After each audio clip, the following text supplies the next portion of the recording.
What is up, guys? Nate here. Just released my official 2024 two-round mock draft for the upcoming NFL draft. Hope you guys all took a look at that on the Instagram at Take2SportsPod. Give it a look. I feel pretty confidently about it. Put a lot of thought into it. My best ball knowledge that I could. And I thought it turned out pretty well. And so I'm just here. I'm going to break down some of the picks, and I'm going to explain some of the decisions. And just take a deeper look at it. So, starting off with number 1 overall, I don't think there's much debate anymore, Caleb Williams. Now, 2, Drake May, Jayden Daniels. I think it could be either one. I think Drake May's stock has been rising a little bit as of recently, but I honestly now see this as a toss-up, 50-50. Commanders, who knows what decisions they'll make. I think new ownership will make some smarter decisions, but who knows. Drake May is my prediction here, but like I said, it's 50-50 toss-up. Really could be anyone. Then at number 3, you all know I'm a Vikings fan, and so maybe there's a little bit of bias there, but there is genuine talk about the Vikings trading up into the top 3 to get their guy, and I think it was really signaled when they acquired pick number 23 from the Texans. I think that was a pretty clear-cut sign that is their intention to trade up and get their quarterback of the future. Letting Kirk Cousins go was also a big sign of that. So I think they will trade with the New England Patriots, get pick number 3. In the process, they will give up their other 2 first-rounders, number 11 and 23, as well as a future second-round pick. I think that's pretty adequate for the third overall pick. And with the third overall pick, they're taking whoever's not taken number 2. In this mock draft, it is Jayden Daniels. If Drake May is the one left, I think they'll take Drake May too. So whichever QB is not left, but in this mock, it's Jayden Daniels. Then we got some wide receivers coming up to teams that need wide receivers, either because they lost them or never had them to begin with. Obviously, the Cardinals just lost Hollywood Brown. Marvin Harrison Jr. is a great replacement for that to help Kyler Murray out a bit. Obviously, the Chargers just lost everybody. They lost Keenan Allen and Mike Williams. Rome Odunze, I think, is a good fit. This is a insanely good wide receiver class. Really good receiver class. So you could argue Malik Neighbors here. I think Rome Odunze is better in my opinion. But I could see arguments for Malik Neighbors. And then at 6, I have Malik Neighbors. You could flip-flop Rome Odunze there too. I think the Giants take Malik Neighbors. I think they need a receiver. They need offensive help, especially if you're going to give Daniel Jones as much money as they just gave Daniel Jones last offseason. They gave him a massive contract. You're going to want to help him out. And I think Malik Neighbors is a good pick for there. Moving on, probably the most universally agreed on pick I've seen in a lot of mock drafts, Joe Alt, the offensive tackle out of Notre Dame, going to the Titans. Not much explanation needed there. Then we have our first defensive players taken. The Falcons grabbing Kirk. And obviously they have Bijan, Kyle Pitts, Drake London. I think that is a solid offense.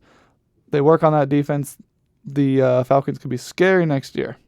So Dallas Turner, best edge in the draft, best defensive player in the draft in my opinion, goes to the Falcons. Bears take the next best guy, Jared Verse. Originally, everyone was thinking that the Bears were going to go receiver at pick 9. Then they got Keenan Allen. They're like, okay, no, they're pretty good at receiver now. I think Jared Verse, to add to that defense that was already insanely good, already really good last year, now they're just adding pieces to it. Brock Bowers to the Jets to give Aaron Rodgers a weapon, one more weapon to help bolster their dream season the Jets fans have been waiting for. And then with the Patriots' newly acquired first-round picks, I think they take J.J. McCarthy. I'm not the hugest fan of J.J. McCarthy. I mean, he's a great quarterback and probably a really great dude. I don't think he's top 10 worthy. I've seen a lot of mocks with him in the top 5. I don't think that's true. I think he's not in the top 10. I think he was very much helped by a very good Michigan roster. So I think 11 is reasonable, and I think the Patriots do need a quarterback. Bailey Zappi is not your guy. That's just not the case. So I think J.J. McCarthy is the next best quarterback in this draft, and I think they're going to go him here. Colts trade up. It's more the Broncos trading back. The Broncos don't really have someone that they probably want to go for here. I think the Broncos would have taken J.J. McCarthy had the Patriots not. So the Broncos trade back and the Colts trade up, and they grab Quinyon Mitchell. They need a corner bad. Quinyon Mitchell is the best, arguably the best corner in the draft. Raiders go O-line. Saints go O-line. Moving on, Latu is who the Broncos pick up at 15. They could get it at 12, but I feel like they're still going to be there. He's still going to be there at 15. There's a good chance. Broncos aren't really going to do much next year at all, but this is a good pick for the future because Latu is a beast. Now the Seahawks, I have them going Trey Fautanu, offensive line. I am a big Michael Penix fan, big supporter. I don't know why his draft stock is so low. He was arguably the best quarterback in all of college football last year. His injury history, age, whatever that is, his stock is so low. So I would like Penix here. I think Penix is first round worthy, first round talent, but I don't think the Seahawks will agree. I don't think the Seahawks would agree. I think the Seahawks might see that as a reach. And the worst thing to do is reach on a quarterback that might not pan out. So I don't think the Seahawks are going to reach on Michael Penix. They're going to ride it out with Geno Smith and plan for the future. And to help Geno Smith, they get no tackle, hometown kid. So win-win, I guess. Terrion Arnold, really good cornerback. Goes to the Jags, good pick. Bengals get some OT, offensive tackle, offensive line help for Joe Burrow, who's coming back, because that roster's still AFC Championship Super Bowl worthy. Nate Wiggins, Rams defense was surprisingly good last year. This helps that secondary.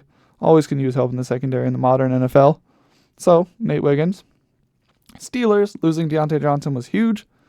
So, Brian Thomas Jr. is a good pickup for Pickens and Brian Thomas. That is a young, scary, futuristic receiver core. Russell Wilson is going to like that. And also Justin Fields, if that's their future guy, will love that too. Byron Murphy, big defensive line man to the Dolphins. I think that's a good pick.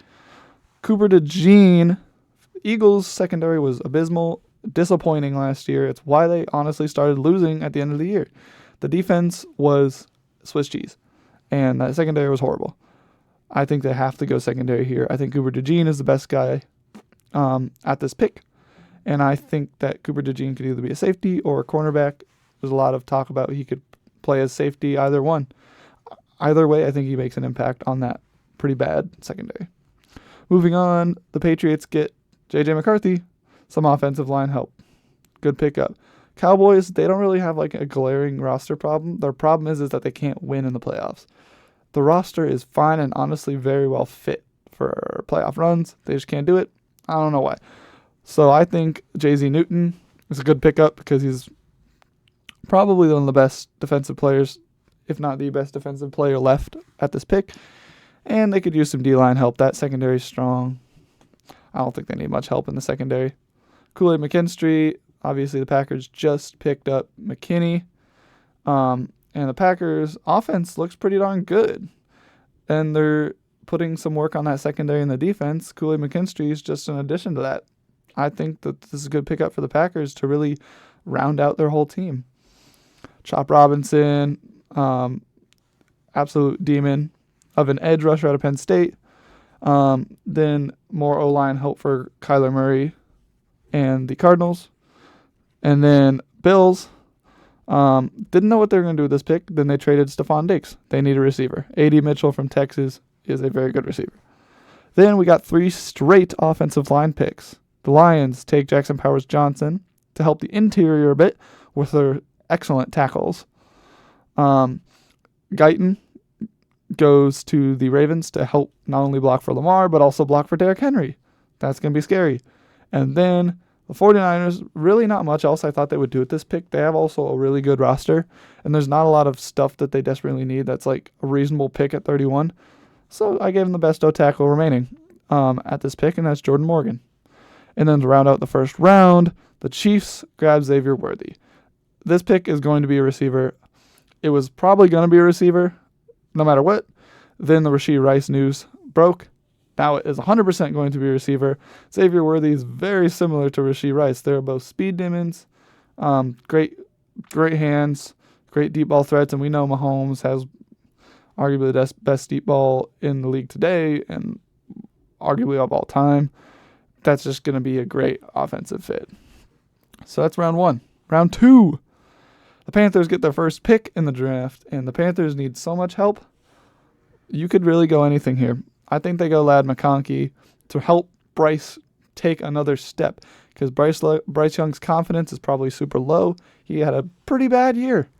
And, I mean, now it's up to the Panthers to do everything they can to pick him up. And I think a receiver is a great place to start. Next pick, the Patriots are getting J.J. McCarthy some more help in a receiver, Troy Franklin. Very underrated receiver prospect. He is really good. He's really fast. He's very good at those contested and crazy one-handed catches. And, we saw what he did with Bo Nix at Oregon. I think that's going to be a good pickup just to really help J.J. McCarthy in every way the Patriots can. Arizona has a lot of capital in these first couple of rounds, and I think they're using it well here. Get an edge pick. Darius Robinson out of Mizzou. Keon Coleman to help Drake May. That's another situation of helping their young quarterback out. That receiving room just lost Curtis Samuel to the Bills, and so they're in need of a receiver. Keon Coleman is a great underrated pick. Chargers take Ennis Rakestraw. That defense was so disappointing last year, and that team for the last 2 years has been so disappointing.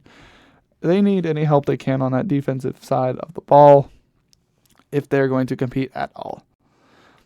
Just next up is some more line help for the Titans. I think that's good value pick for where they're getting him at. Next up, Kamari Lassiter. Like I said, Panthers need help anywhere. I think receiver and cornerback in the first two picks, those are some of the most important positions. You secure some two really talented players at both those positions in the first two rounds. I think they're setting themselves up for success.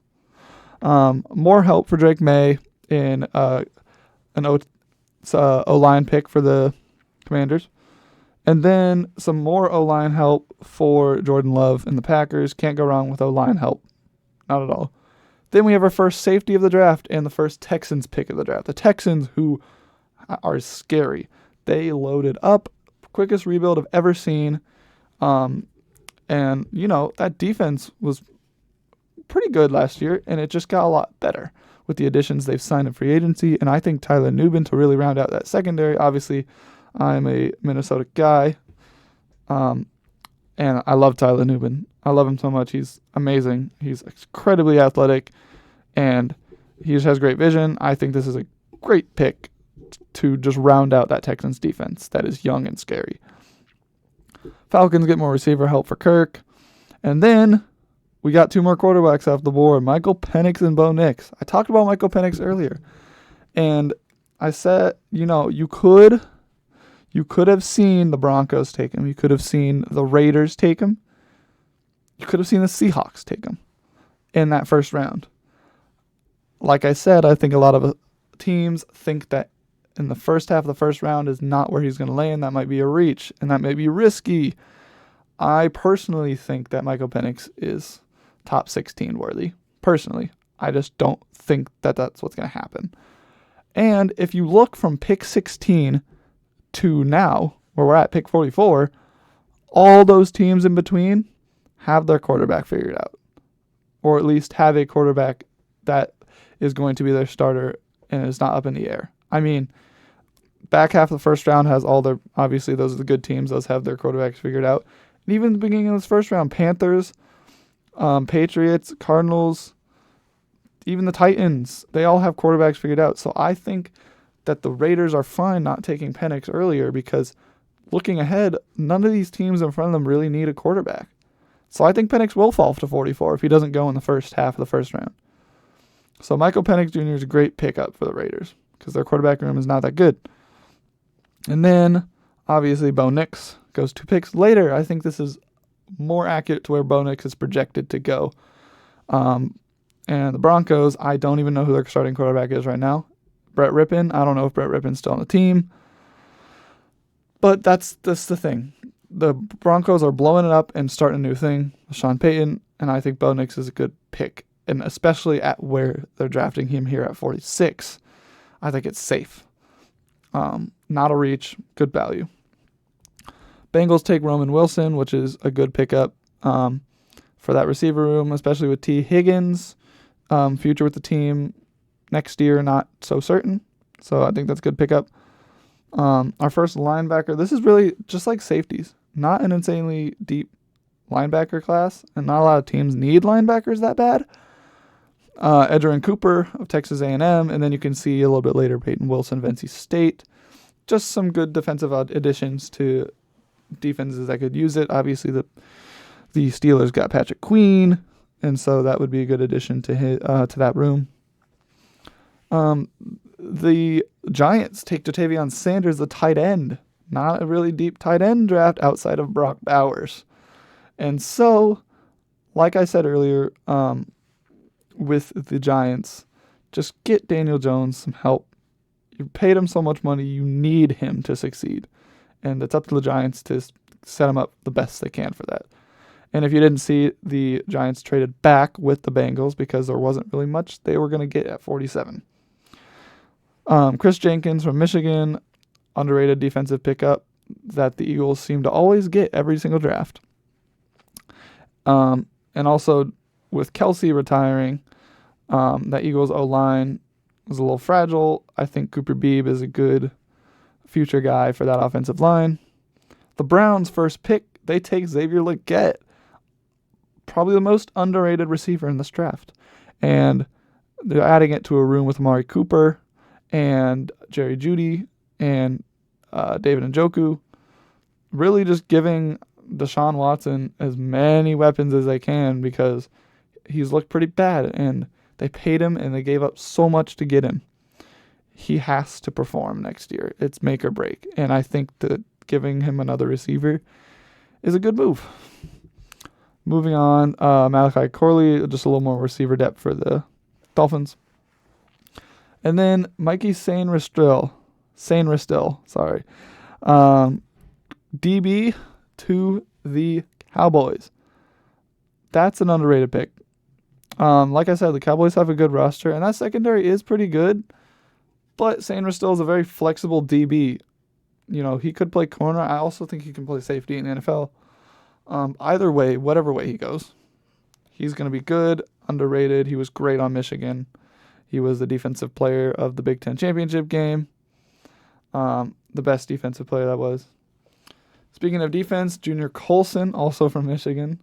Very underrated linebacker. Just not, like I said, not a good linebacker draft, to be honest with you. T'Vondre Sweat.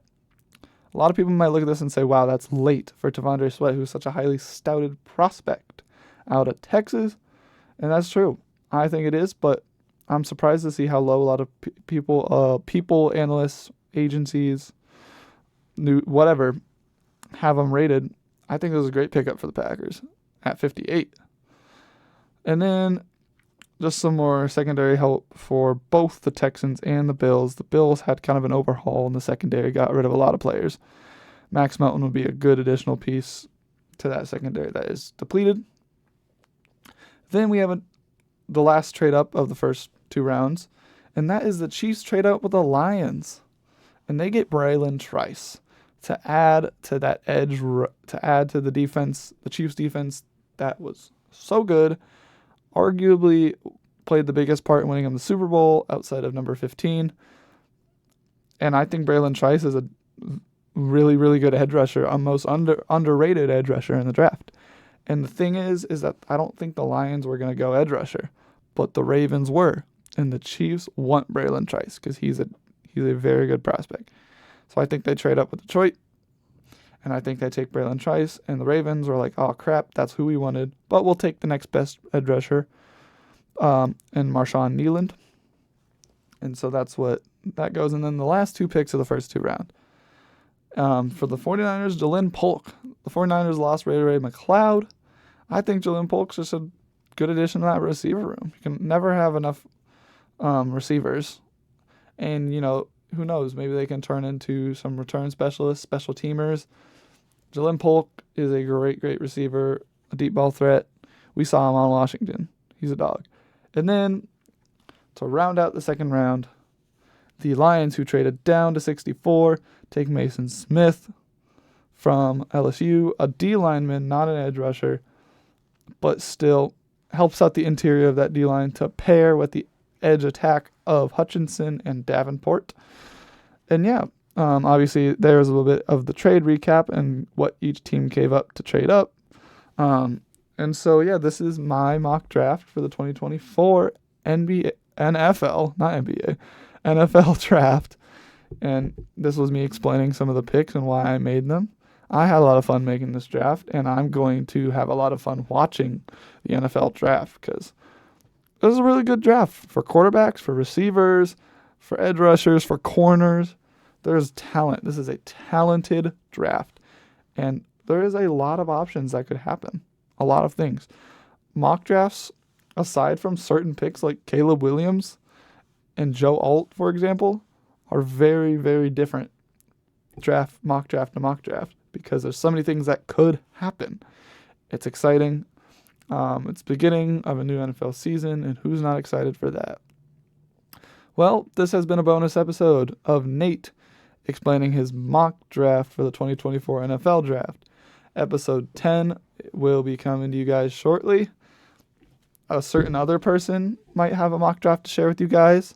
Maybe someone who made one earlier in the year. And it's also always just nice to get the guys back together and put out another episode. So stay tuned for that.